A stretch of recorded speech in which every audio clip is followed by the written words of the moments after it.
The last thing we talked about was the Super CAG program.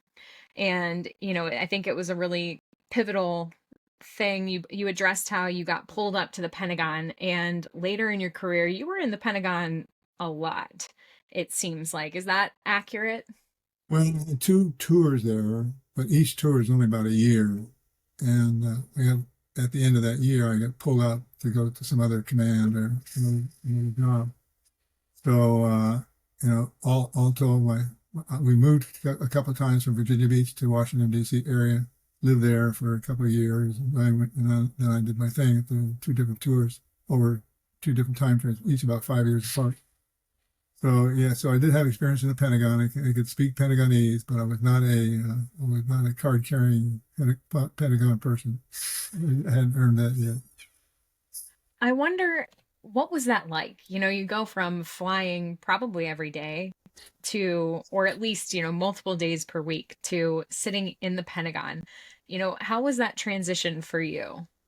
Well, it was difficult. I think each time I went back up there, the first time was as a captain, and the second time was as a one star. And it's a traumatic experience once you go from the fleet to that environment because they speak a different language up there. And you know this. They speak in acronyms. Acronyms speak is the thing of the day up there. And so that's a difficult thing to overcome, to learn the vocabulary and try to understand what all the acronyms mean and so forth. But, you can overcome that, of course. But so I became a card-carrying Pentagonese speaker with the best of them. So, actually, in actual fact, I enjoyed the two tours there. Albeit they were short, but I still learned a heck of a lot. And the people I was enabled to work with, absolutely flat outstanding, dedicated, officer enlisted, and the civilian cadre that's up there in the Pentagon and the Navy side. So being in that environment, it didn't really deter me too much. I didn't think I would achieve escape velocity as soon as I did, but I managed to make that happen and got on to other things in my career. That's really neat. I'm glad that it was not a terrible thing. I would think that, you know, missing out on the flying would be the hardest part. But obviously, when you're doing things like the Super CAG program and you're already kind of seeing the change that you can make to the bigger Navy, it probably is neat to be able to keep making that change in other ways. Did you, in between all of those, when was it that you learned to fly rotor aircraft? Oh, my first CAG tour uh, back in the early 80s. Uh, and I went as a peak prospective CAG, prospective air wing commander. You go to the different bases that have the different types of aircraft that are in the air wing, and you learn how to fly those different types, to include helicopters. So, knowing the fact that I had a little bit of helicopter experience up at Pax River, flying the H-13 up there, and the CH-46 a little bit, not just enough to be dangerous. So the guy who's Chief of Naval Air Training, Naval Education and Training Commander, a dear friend of mine, Vice Admiral John Disher, and I called him up and I said, "Listen, I want to learn how to fly the helicopter. Could you insert me in one of the Hilo training squadrons?" He said, "Sure, come on down." So I went down to Pensacola for about 5 weeks. I really learned how to fly the helicopter. Just like a brand new student from, trying to get the darn thing airborne and trying to figure out, the fact that contrary to what you do in a fixed wing aircraft, to land the helicopter, you go to zero airspeed. Well, zero airspeed in a fighter is a no-no. You don't want to be unless you're, not in the air. But zero airspeed is what you have to do with the helicopter to land. Overcoming that sort of change was something they had to captain. So I Sure. was there for about 5 weeks, and then I went to the H3 RAG and got some H3 experience because the H3 helicopter was the one that was in my air wing, and we used it for ASW, for search and rescue, for plane guard, logistics, and all sorts of other things. So, and flying the helicopter, quite frankly, was fun. I got to the point where I would enjoy it. We would go into port someplace in Med somewhere, and nothing going on at any port, so I would call out the helicopter squadron. They always had a helicopter at the ready, and I'd let's crank it up, let's go.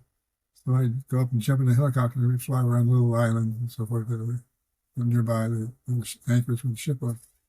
So I had that outlet, I guess you could say, for my flying, itch. So, Oh, and that's amazing. I tried to fly an Osprey in the when I was in Intel. We did this military familiarization training for 2 weeks, and they took us all over. They gassed us, they made us rappel off towers, and then they took us to the Osprey simulator. And I crashed the Osprey so many times. It was very difficult to understand what in the world was going on. So I'm just massively impressed. When I first looked at your bio, I thought, holy cow, how many platforms has this man mastered? And that's so impressive to me because they are, as you say, they're different, and it's very neat that you I did, just I did get NATO's qualified in the H3, which was quite something. And I wow. did my deck landing qualifications on the back of the USS South Carolina in the Baltic Sea with the CEO of the squadron in the right seat and me doing all the flying, the landing, and so forth. But anyway, it was great fun. And quick sidebar story. We did a big a North Atlantic exercise off the coast of Norway. It was almost an annual thing that we did in the Navy back in those days, back in the 80s and the 90s. And I was the commander carrier striking forces, and the British guy, part of the fleet, was the Royal Navy 3-star. I was a 2-star. He was a 3-star.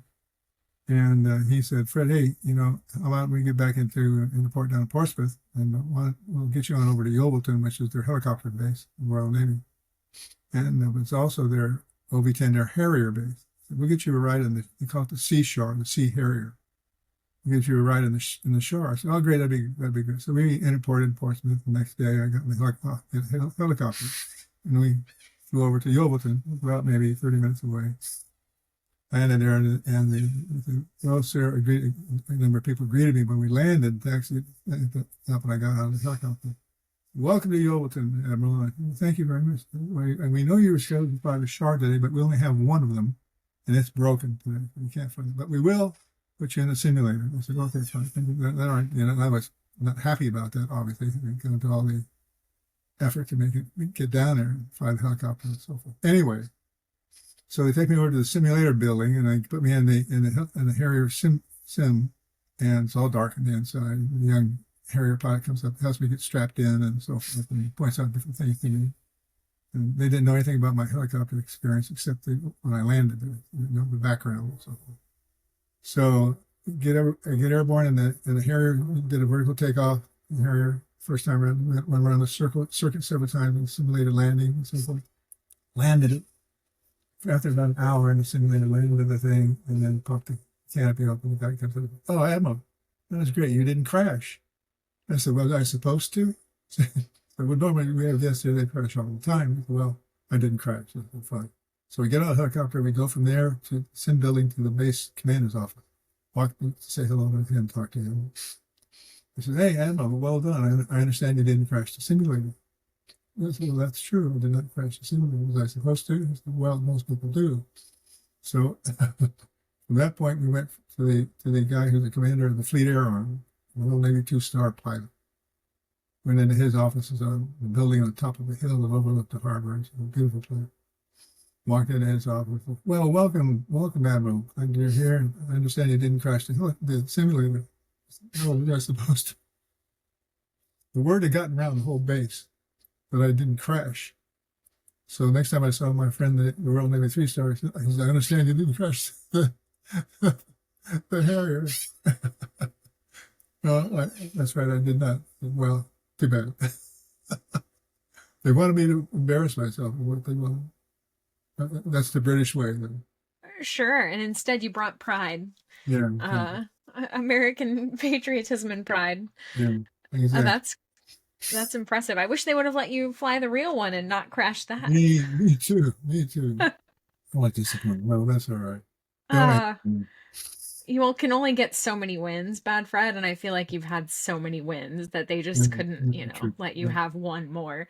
Yeah. So you're doing all these incredible things, and obviously, the higher up you get, eventually you know that you're going to leave the service. When did you know that you were ready to end your US Oh, Navy well, career? subsequent to the Super Kelly tour, I had a couple of flag assignments, the first one being in the Pentagon for about a year, as we talked about already.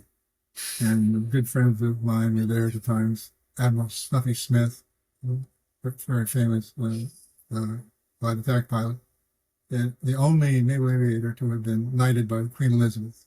So quite a great honor. That's another real long story, but we'll remember that. But anyway, and that first tour in Washington, and then when I came back down to Norfolk, they sent me to the Tactical Wings Atlantic here at Oceana. But I was double headed at the time. I was TAC Wings Land, and I was also commander of Naval Safety Center. So half the day I'd spend at Oceana, TAC Wings headquarters, and then I'd have my driver take me over to Norfolk, to the headquarters of the Naval Safety Center. I had a whole complete staff there, another aide, and all administrative staff, a writer, secretaries, a lot of stuff. Same thing I had at Oceana. So half a day at Oceana, and half a day over Norfolk. That was kind of fun because I got deeply involved with lots of things, lots of things, crazy things happened, and it was a good challenge, I think, for me at the time. And then from that point on, and then my next step was to go to Commander Carrier Group 4.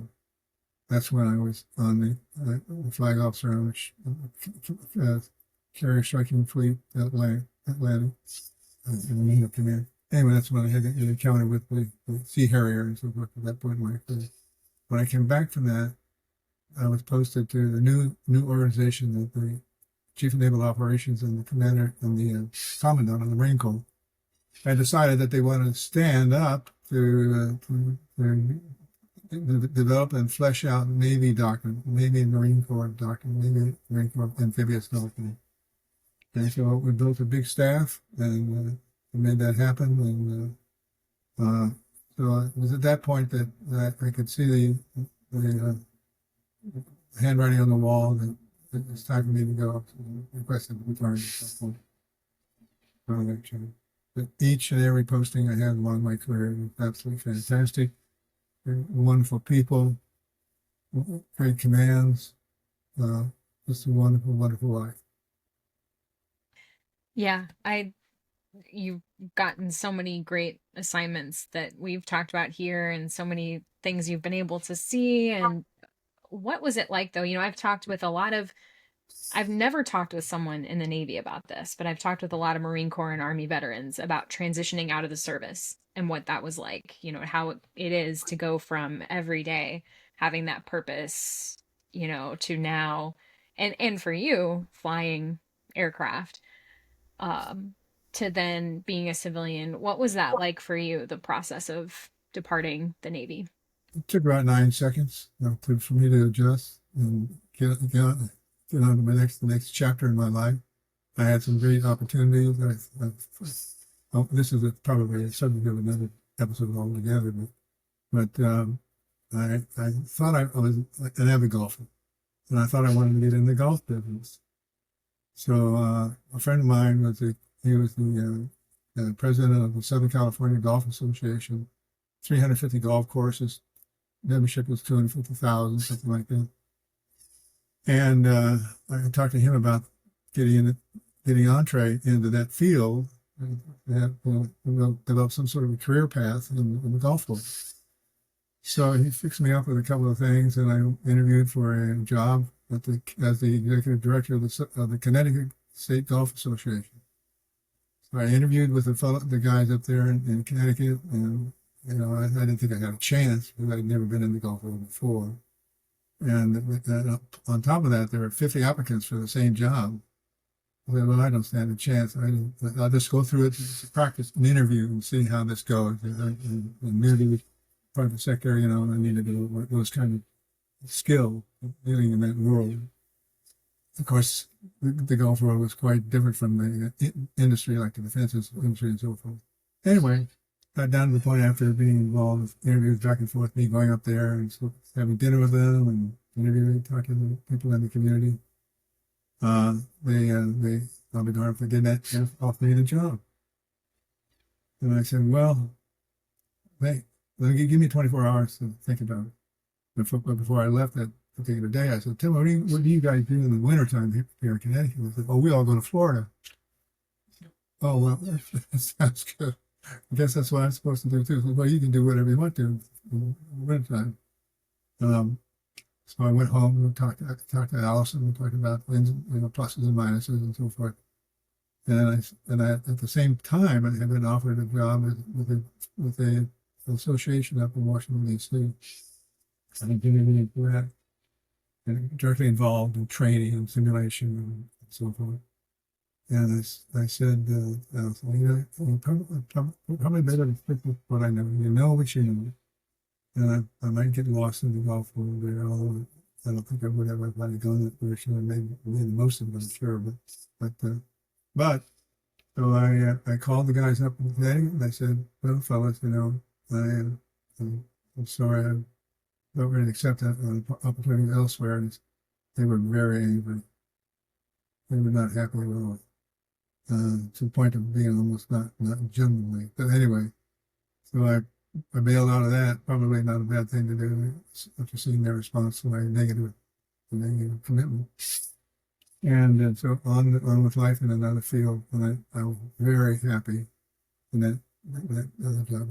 And it's my good friend whose name I mentioned before, wife John Disher, had retired and took a position as the executive director of the National Training and Simulation Association. And he brought me along to be his replacement. That's how I entered in that role. And I worked there for 17 years in that field and had a wonderful, wonderful time, great life, wonderful people, a lot of friends in the military, academia, and industry.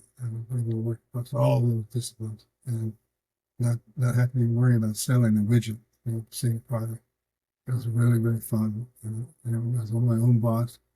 We did some great, wonderful things. We did great people, great staff. So very fortunate for that opportunity. That's very neat. It's funny. My dad actually told me that I had gone to a conference that I guess that your group had put together way back when I was probably like 10. Yeah, And he was like, yeah, you know Bad Fred because you went to this conference. And so, those things, my dad did a lot of training and simulation work after yeah, he got he sure out. did. And so, Yeah. yeah, there's a nexus there. And I So, wondered too, if you had swapped to the golf world, would you have been, on the Tailhook Association? Would you have, been part of the Tomcat Sunset? All the things that we're about to talk about now might never have even happened because you would have right. been in Connecticut. Yeah, well, I would have figured out a way to work the Village Board and be a member of the board and also the chairman of the board for 3 years for Tailhook, and figured out a way to work those other things, the Battle of Midway, celebration, commemorative committee that I was the head of, and a number of other things. But I would have pushed my way through to make sure I would stay involved and stay I'm committed to those things, and I enjoy that sort of effort and the camaraderie that came along with it. So I would have found a way.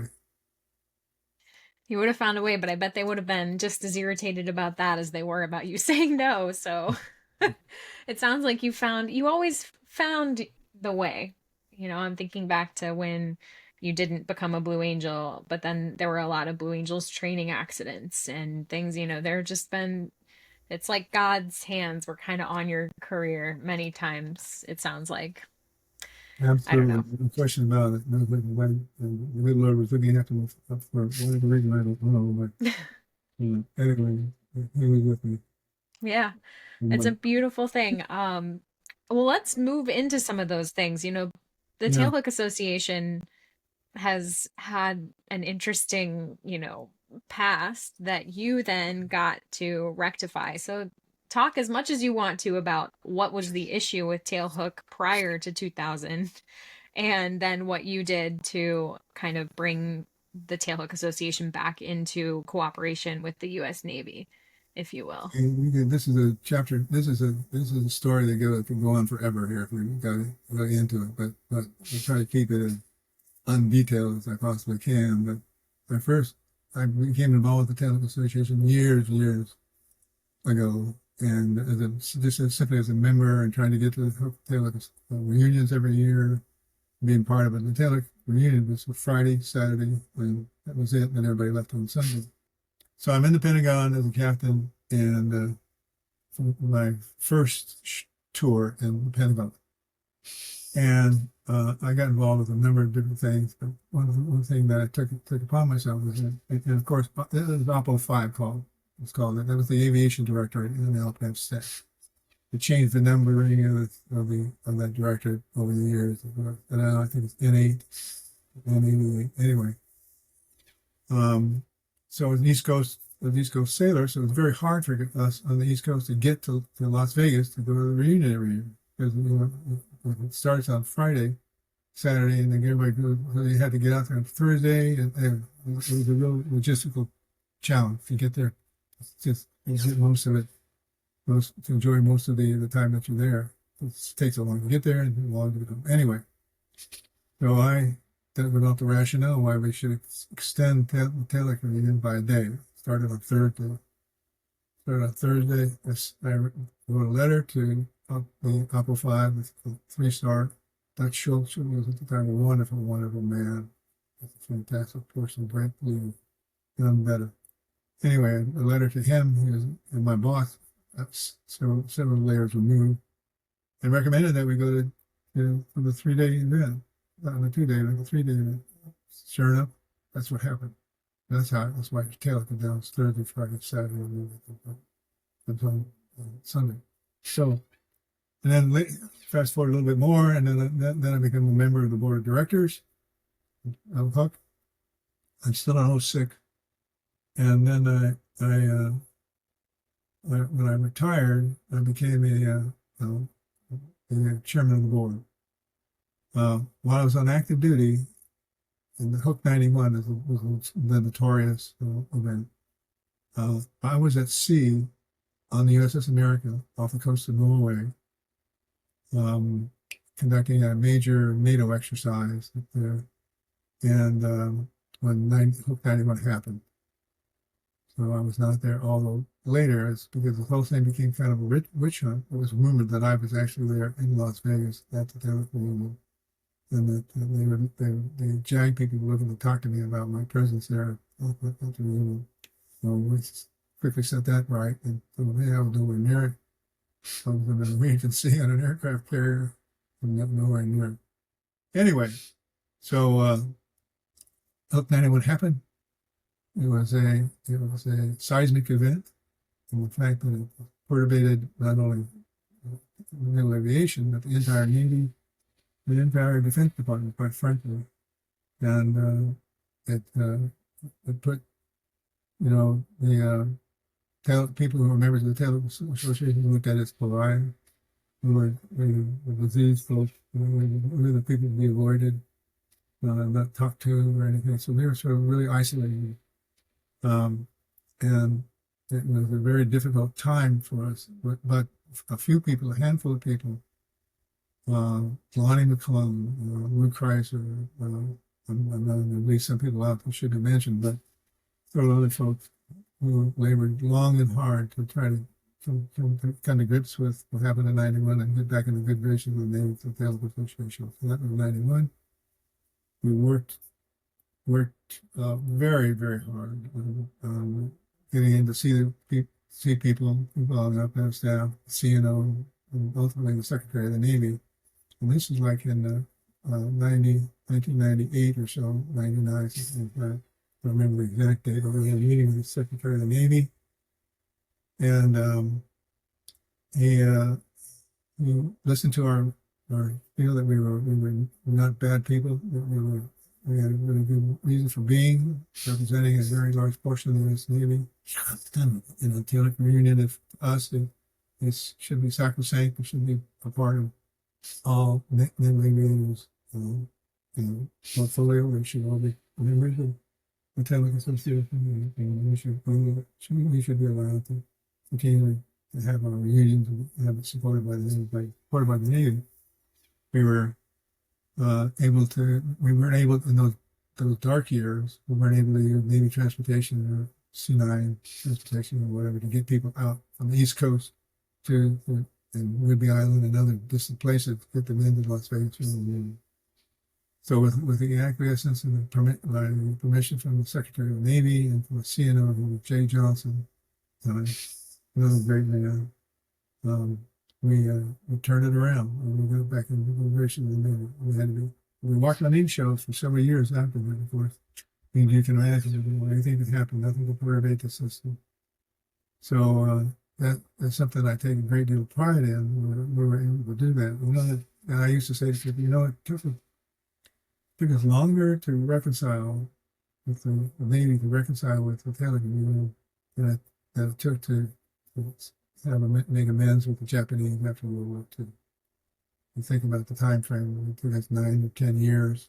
Tailhook Association with the Japanese, it was 5, from 1945 to 1950. Anyway, I take a lot of pride in the people who worked at Tailhook. The full measure of credit belonged to them making this happen. I just happened to be one of the guys who's hanging around stirring the pot.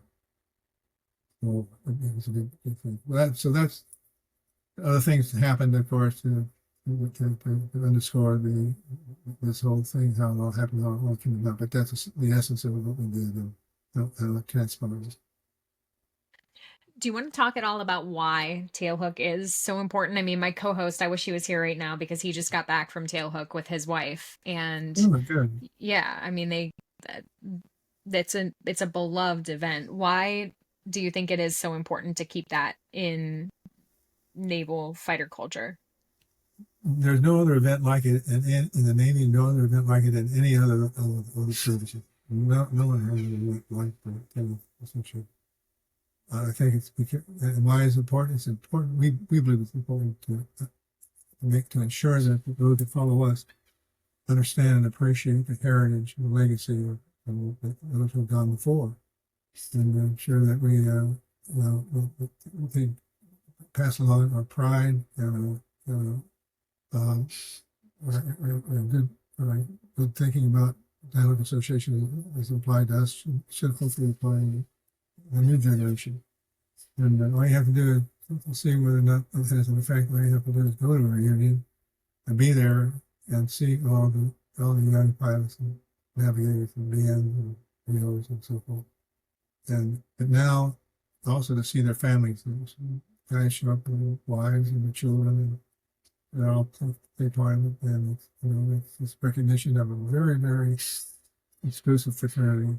Those who have flown on and off of ships and were able to trap aboard, camp aboard. So it's a very, very, very important thing to remember, to realize that it's extra special people to do that again and again safely. Absolutely. Let's move forward to another big moment about 6 years later, Tomcat Sunset. I know that it was a really emotional time around my house when Tomcat Sunset happened, and my dad hadn't flown the Tomcat since, I don't know, the 1980s.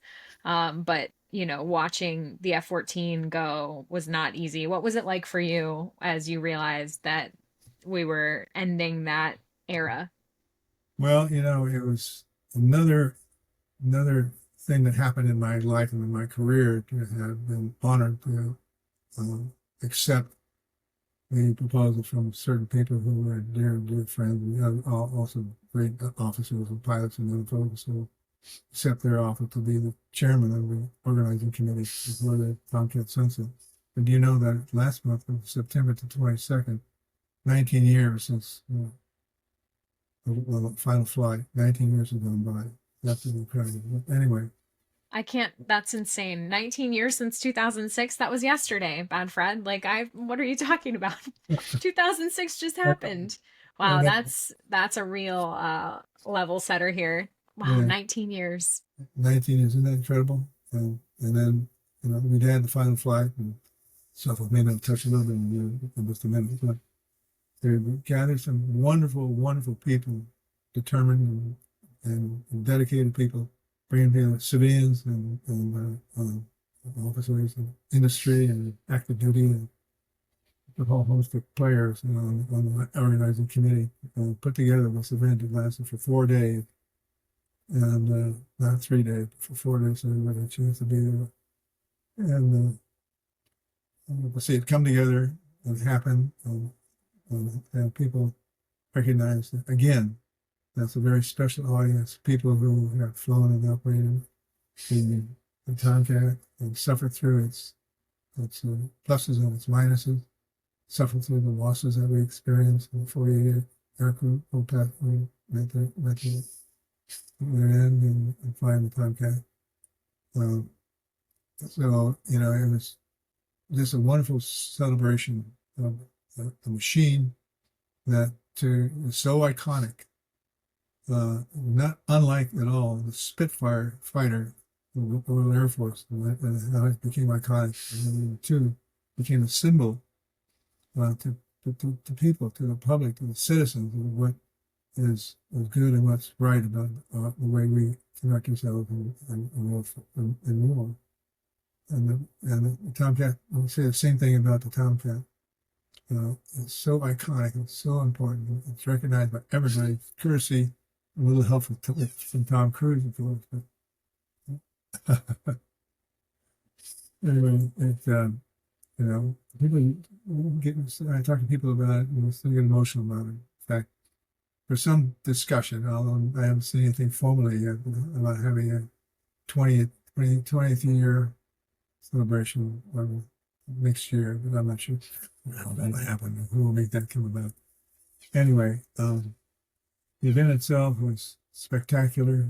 We had all the dignitaries you want. President Grumman was here. We had a big ceremony out on the ramp. And taxied out, make it fun to take off. We had religious services. We had parties. We had dinners. We had all manner of different activities. In fact, a lot of it was oriented with the aircrew, so to make sure that the maintenance personnel had to get their recognition as well, we had a big concert in the Oceana picnic area. I can't remember the name of the band, but it's for the troops and officers too. For anybody, just maybe offer something like food, you know, beverages. Make sure the troops, the people who operated and maintained the Tomcat, got their recognition as well. They were not forgotten. A big dinner at the Virginia Beach Convention Center. Huge dinner, and it was elaborately displayed, beautiful table settings and so forth. And each table had 3 bottles of wine on this thing. I walked in the afternoon of the event just to see how things were going and everything put together. And I saw the 3 bottles. And I went with the first bottle. It was a white wine, and each table had the same thing. There was about 1,000 people that bought it. Anyway, for the event, it was white wine, and white wine was called a wave off white. It had an image of an F-14 taking off. And the other one was a pinky. Pinky in naval aviation parlance is a landing you make at sunrise or sunset, where you're credited for a night landing, but it's not really night. So let's say the night landings are the most difficult of it. So you're credited for the pinky. The last one was a red, and it was called Bad Fred Red. And I have a couple bottles of here at home still with the label on it, Bad Fred Red. And there's a saying on the bottom of the bottle of wine that says, it's a bit fruity and flinty. How does it go? Something to the effect, you might enjoy this, but you won't know why. Anyway, I can't remember. It was a great slogan. Anyway, so, and by the way, it's terrible wine. Oh no, that's funny. So anyway, we had a great time, a great weekend, and then sadly, most of the Tomcats, a few of them went to museums, and so I'm not sure what the exact number was, but went to museums around the country. There's one in the Smithsonian, for example, and one at static display here at Oceana, one at the radar facility in front. But the rest of them were towed down at the end of the flight line, and they have a big operation going to cut them all up into strips of aluminum. That's exactly what they did. And the reason for all that is that we had sold 75 of them Tomcats to the Iranians. And there wasn't any real source of supply except for the pieces that the Iranians might purloin from some other source. Of course, the source might have been, had we not stripped those airplanes and cut them up, might have been our Tomcats that were being destroyed. And that was the reason for their destruction, so that nobody else could use the spares parts and so forth. But then you saw one in the Tomcat, and you saw a number of different Tomcats in Top Gun 1, and in Top Gun 2, you saw the Tomcat at the very end of the film. And that airplane that they used for that scene is actually parked down in Brown Field down in San Diego, and they use it in the movie backfill. Anyway, that airplane is still has not been destroyed. Anyway, so the event was absolutely fantastic. It was world class, a lot of work, and we fully had the full support of the industry. Thank God for them, from government aerospace, because they came forward with their wallet open and they're helping us fund the thing, and it was absolutely fantastic. Tomcat Sunset, 19 years ago. I still can't believe it. And it is incredible. I mean, the Iranians flew the F-14 during the, I think the recent Israel-Iran conflict. They saw one in flight. It's rumored that they've flown them as recently as the supposed, the conflict. They flew it in the Iran-Iraq war, and because there was one Iranian pilot who got like 6 or 8 kills against the Iraqi Air Force. But yeah, I'm not sure if we're able to see them fly. I don't think that they. You're right. It was grounded, right? They saw it on the ground. Like it looked like, yeah, you're right. It wasn't flying. Yeah, it's been a long few months, Bad Fred. That incident feels like it was several years ago, and it was only this summer. So, whew. It's got to feel rough though to watch a country, an unfriendly country, fly the jet that you love. That it is.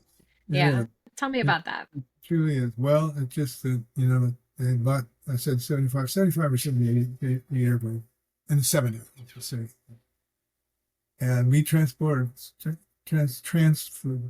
those airplanes. I didn't get involved with, thank God, but a lot of guys ferried those airplanes from the U.S. to Iran. And the guy who was the main point of contact there at Isfahan, the main Iranian base, was a classmate of mine from the Naval Academy, Joe Hot Dog Brown. Sadly, he passed away this last spring. Just a dear friend and a great fighter pilot. He was in charge of that whole activity of arrival of the airplanes and maintaining them for the Iranian Air Force and getting them up to speed, getting them flying back in the day. To see them fly using our equipment, it didn't set well. Just leave it at that. Just didn't set well. Just didn't like it. We knew the capability of the airplane, but we also knew the capability of the pilots, and none of them were very good. We trained them here in the U.S. So we didn't expect to have any problems with them because we knew what the airplane was capable of and what it might not do. So, that was as far as being a threat, yeah, that's a threat, but there's no threat. It kind of was a game. I think we didn't record anything about Hot Dog, but I think you told me a story about him when you and your wife were headed to his funeral about something he did involving the Golden Gate Bridge. Is that accurate? Yeah. Can you tell that story and any other things you want to mention about Hot Dog? Because it sounds like he was another incredible fighter who deserves commemoration here. Absolutely. He flew first through, I think, Crusaders. And then he flew Phantoms, and he was flying Phantom. I don't know what ship or airline it was, but out of Alameda. He got a wild hair one day and said, I'm gonna find her. I'm just gonna fly underneath the little thing by George. He did, and uh, not too many. I don't think anybody blew the whistle on him because he didn't get in any trouble. They expected the whole world to come down on his head, you know. But he got away with it. He didn't get away with everything because when he was midshipman, he was one of those that went over the wall several times, and, you know, on the weekend and Saturday night, and, you know, and regularly around town and things that midshipmen do. Anyway, but just a fantastic guy. He sounded like it. I can't believe he got away with that. Yeah, yeah. That's an incredible. I don't think you could do that anymore. There are too many cameras and things around where somebody would have. Yeah, somebody blew all of us on for sure. Yeah. Wow. If only Um, we could talk to somebody who witnessed it. Just driving yeah. across the Golden Gate Bridge, and here comes a So phantom. there are three rules. We call it flat hatting. You know what flat hatting is? You know what a flat hat is? The Not at sailors all. uniform back in the 20s and the 30s had a flat, the Dixie cup with a flat. So it's called the flat hat. It's just it's flat. And somehow or other transposed to an aviation maneuver, flat hatting, it flies very low to the ground in an unauthorized way. But there are some rules that you may need to obey if you're going to flat hat. Number one is go as fast as you possibly can go. Number two is go as low as you possibly can, but don't hit any houses. And number three is don't get caught. Oh my gosh. Did you ever do that, Bad Fred? I'm not talking.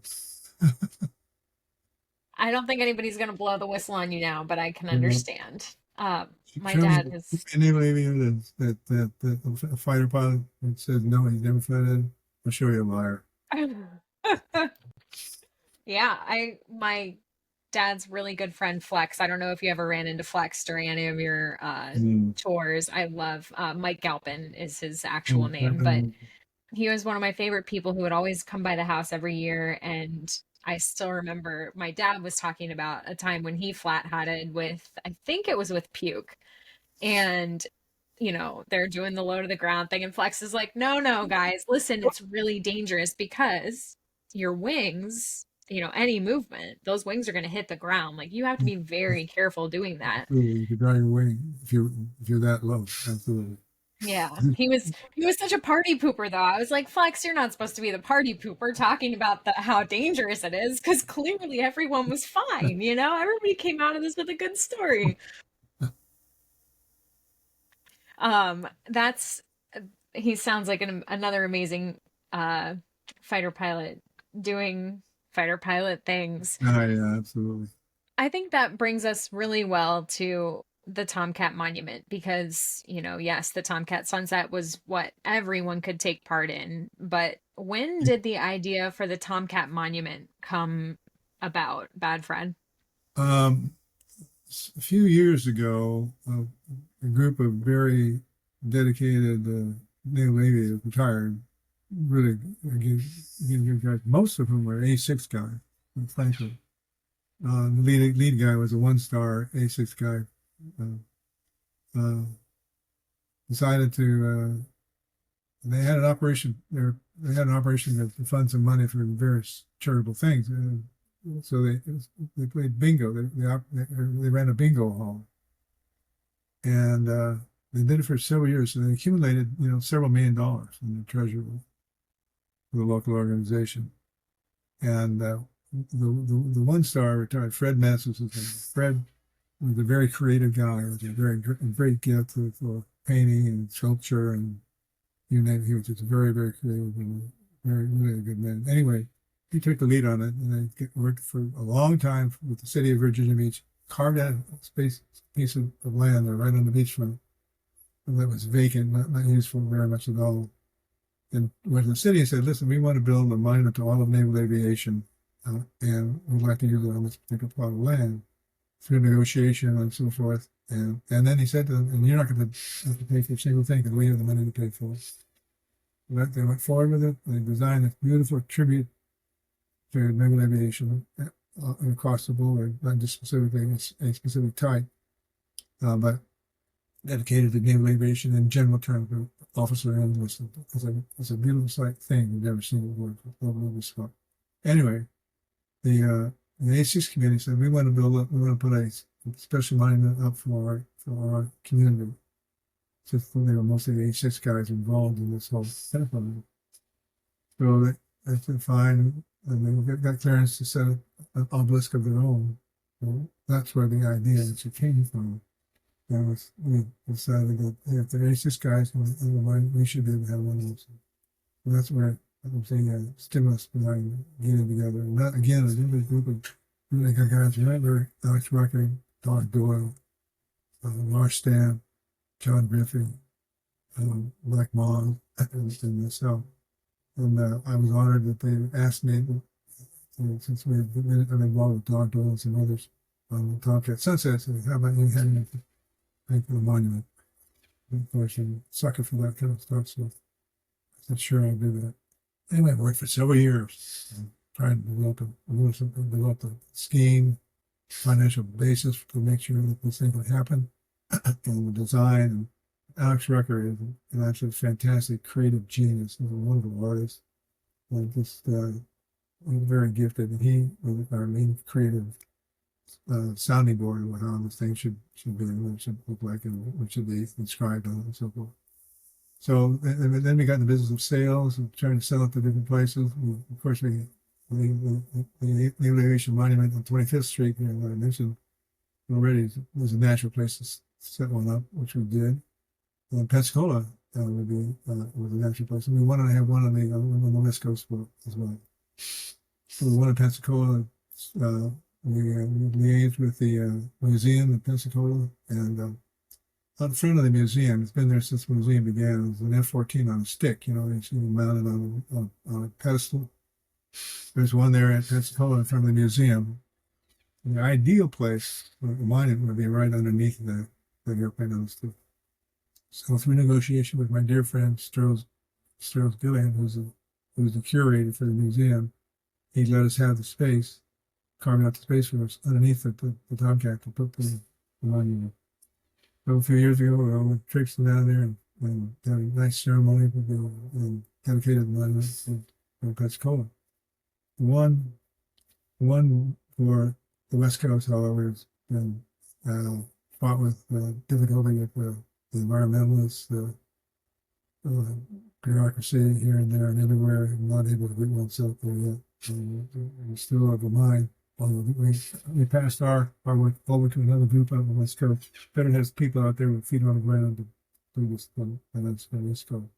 So they're still having it in hand. It hasn't happened yet, but still we have the resources to make it happen once the spot is identified. We're working on it.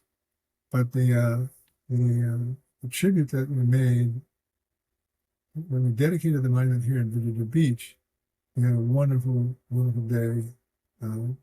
Set aside for it with a beautiful ceremony, and we're so blessed to have Long Aquilino, Admiral Chris Aquilino, come out.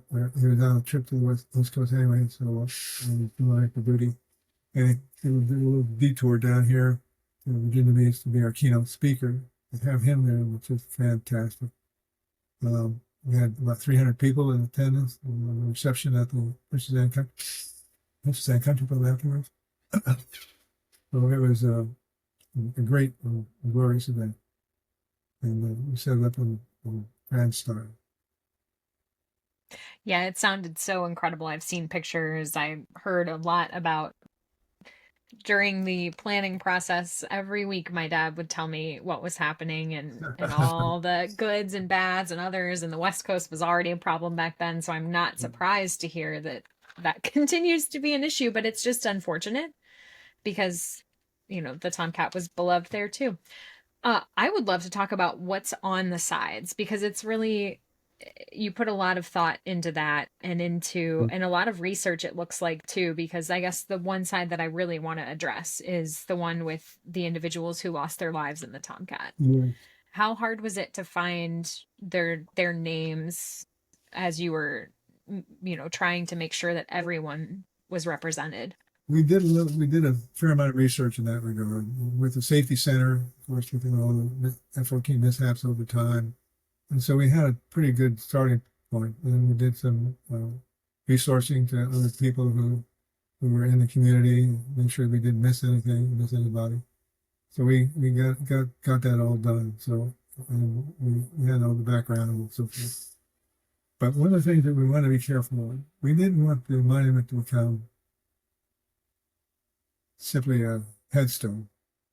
You know what I mean? This is a tribute to a community, a group of people, dedicated people, officer and enlisted, who labored for 30 years to operate the F-14 Tomcat in the fleet and make it a success and make it the icon that it really became. So we didn't want it to become just a trip. We want to recognize and honor the fallen, certainly. But we tried to tell the story of the Tomcat, so that was the only thing that was abundant. A sensitive and very important piece of the monument, so to recognize those people who gave their lives, because that's a big number. It's a big number of people who lost their lives flying the airplane, and you know, I think more than any other community that I can think of, for the truth. So we got the names up there, and I told the story of the Tomcat. That's a beautiful thing.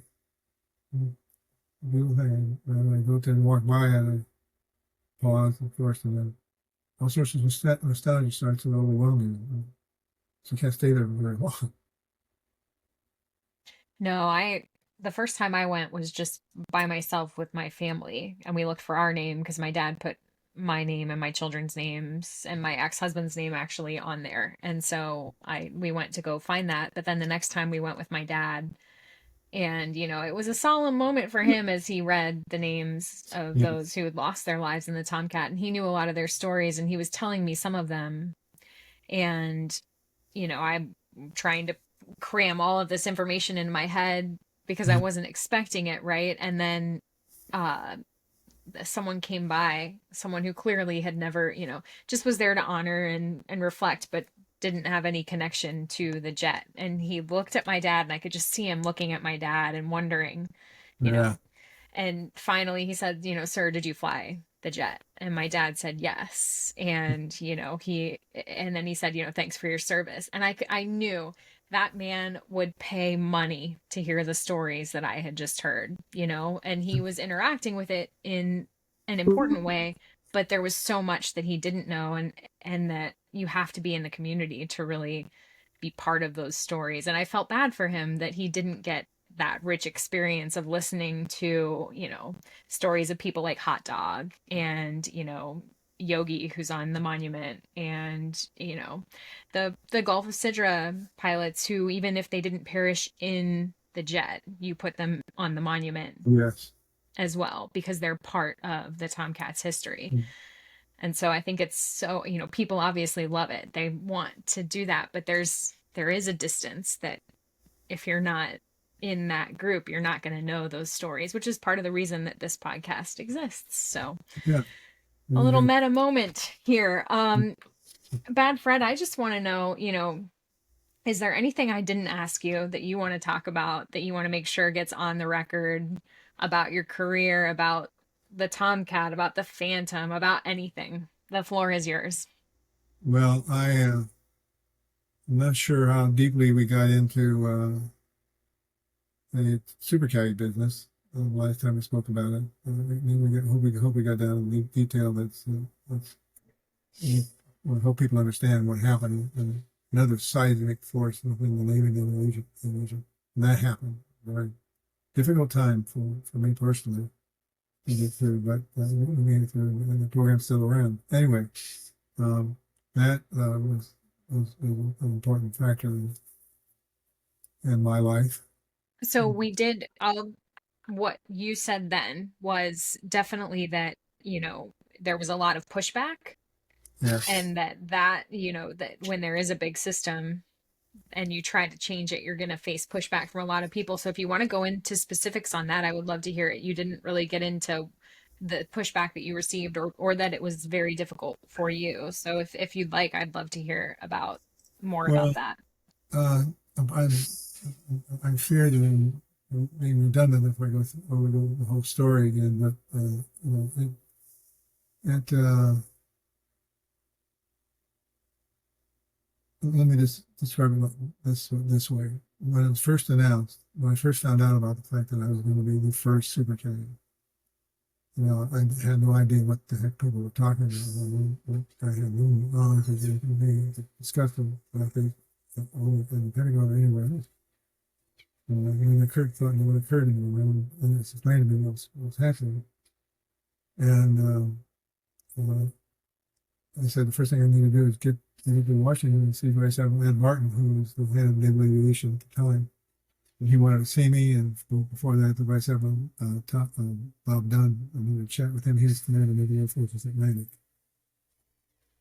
Chatted with both of them, and then went in to see the Secretary of the Navy, and just Secretary of the Navy, and me, and Ron Zalator, who was the other super captain, West Coast guy. And he said, "These are your marching orders, boys. This is what you're going to do." And I walked out of there with my orders. I knew what I was going to do. And to make something like this happen, you have to be 110% committed, which I was. And we walked on down the passageway, Captain and I, and we sat around and chatted about how could this have happened to us. We were on a different track. We were going to do different things, but we got pulled up, pulled out, whatever, and given this new assignment. And to the extent that it was maybe a little bit of whinging on our part, I suppose, why would our lives be perturbated like this? And I shrugged my shoulders. Took Zap a little longer than me, but shrugged my shoulders. Well, listen, we got orders, buddy. Let's press on. And by the way, we'll make it successful because nobody's told us to fail, and we don't know failure. So it's now institutionalized in the Navy. Been around. People don't even know what the phrase super CAG means anymore because it's become so institutionalized in the Navy. Now the commander is just CAG, and his assistant is the deputy. That's how it developed. And that's what it is. It's institutionalized. It's an accepted way of operating in naval aviation and carrier-based forces. So, I feel good from that standpoint. But just put the pack on, charge ahead, get it done. No matter what the ancillary things are happening around you to cause you to maybe change your path. You have to stay on the path and make it happen. There's a lot of push sideways, backwards push, sideways push. People looking at us in a different way.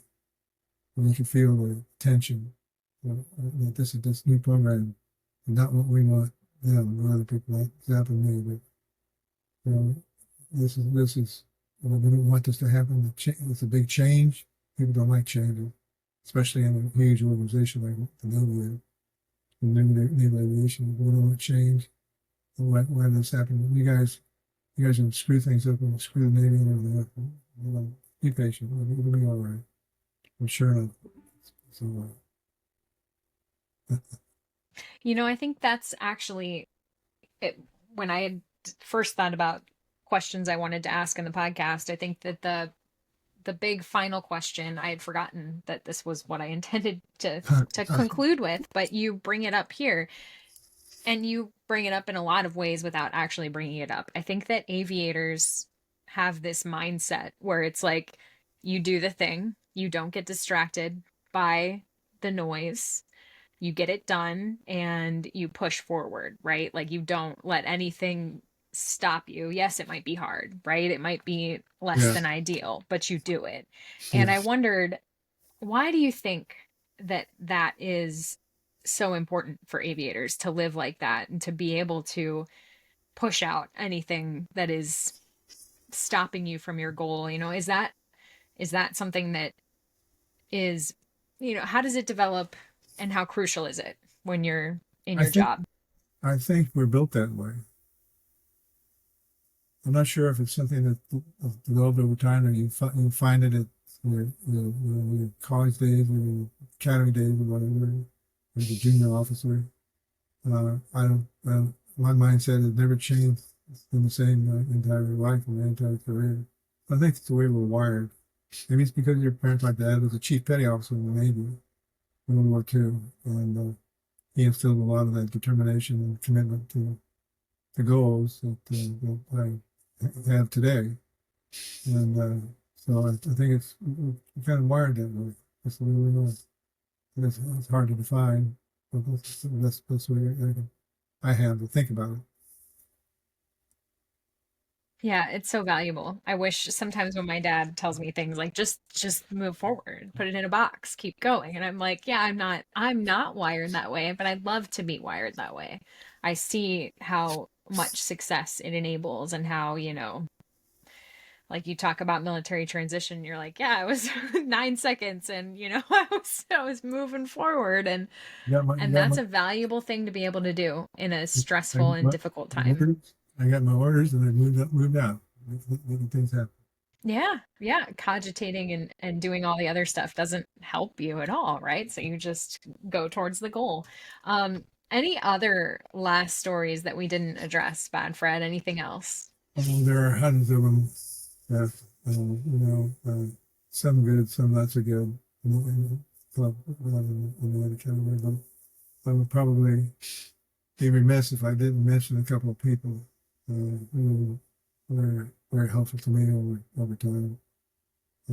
Commanding officers that I served under. The best one was Captain Knudsen, great fighter pilot. He was Jim Lovell's classmate at the Naval Academy, and Jim Lovell's competitor for the astronaut program when he first started the astronaut program. And Bill Knudsen was a little bit bigger than Jim Lovell. That's why he got Lovell at last. One of them, a little shaken with him.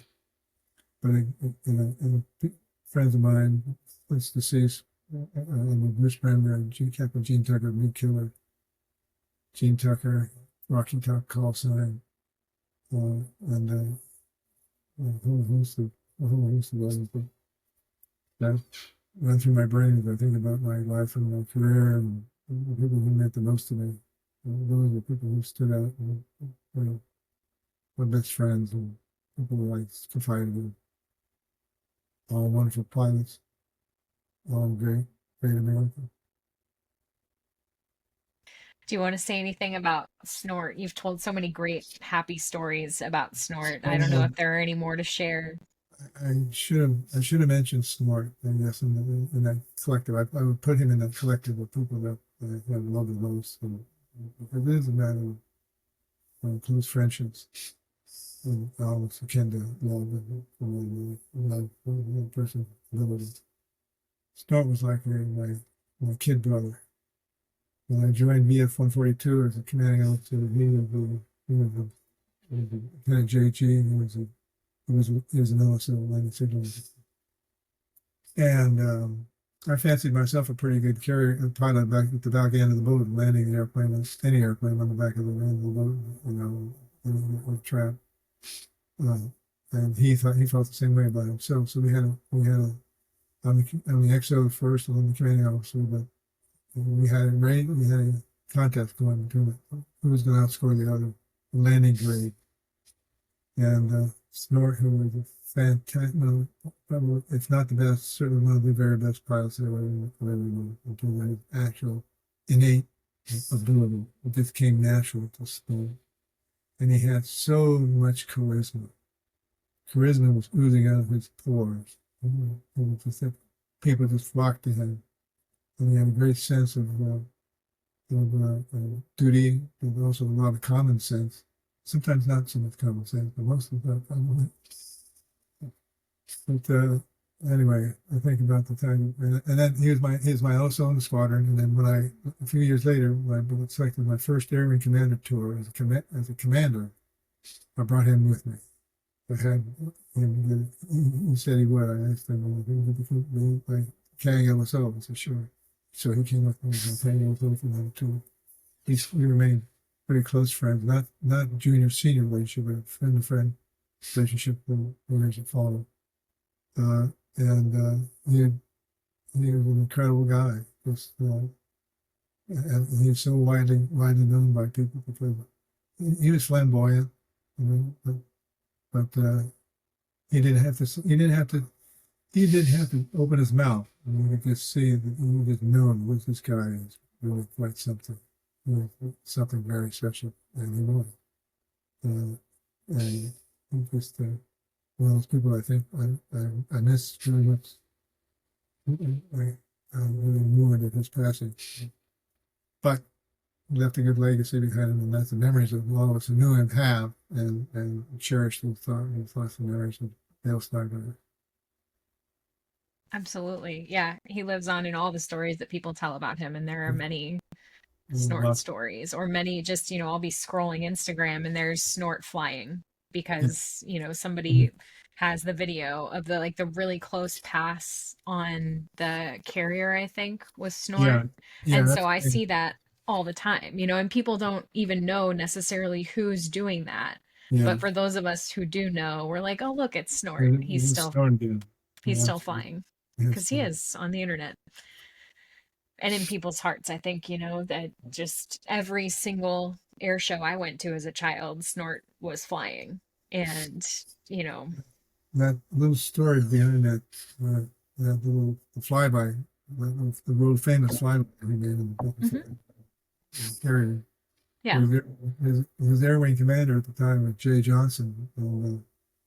And Snort made his fast, came back and landed. And Jay said, he called Snort and we had a little conversation. He goes, well, Snort, that was really, really good. That was fantastic. Nobody else could do that. He said, well, you do it anymore. You did it. What's the end going to be out of the Navy? So, that was really good. Don't ever do it again. But of course, you never did it again. Oh, did he? Yeah, of course he did. or things like that. Oh, yeah. I feel like there are probably so many snort stories that... I told you the story about after the shoot down in the Gulf of Tonkin, didn't I? With the toilet paper all over. And how you were glad that he didn't shoot down the other Libyan jets because you thought he might just take it upon himself to go. That's what I was worried about. He might take it upon himself. Oh, I wish I would have met him in that way. I'm sure that I probably said hi to him as a small child, but they just. He was a character that right out of the movies. Thank you so much for sharing all of the stories that you have. And I know that in the future, I want to hear more in person. So the ones that we couldn't share here, so sorry, everybody. But I plan to capture some of those for myself next time I'm home, Bad Fred. Absolutely. Look forward to it, Bad.